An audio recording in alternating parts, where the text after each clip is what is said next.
Welcome to Shyam reporting channel. Telugu సినిమాలో మంచి నటుడు ఫిష్ వెంకట్ ఆయన్ని కోల్పోవడం చాలా బాధాకరంగా ఉంది. శ్యామ్ రిపోర్టింగ్ ఛానల్ తరపున ఆయనకి వారి కుటుంబానికి ప్రగాఢ సానుభూతి తెలుపుతున్నాము. శ్యామ్ రిపోర్టింగ్ ఛానల్ తరపున వారికి శ్రద్ధాంజలి ఘటిస్తున్నాం. ఫిష్ వెంకట్ నాగార్జున సాగర్కి వచ్చినప్పుడు ఆయన స్వయంగా కలిసిన అనుభూతి నాకుంది.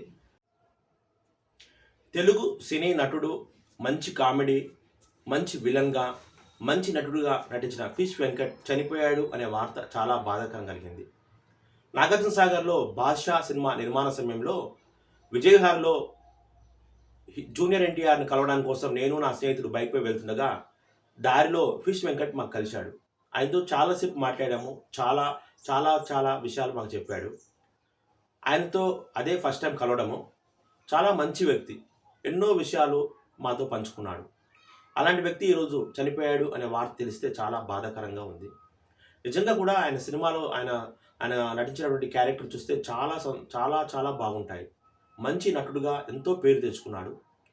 కానీ చివరి దశలో చనిపోవడం చాలా బాధాకరమని అనిపించింది.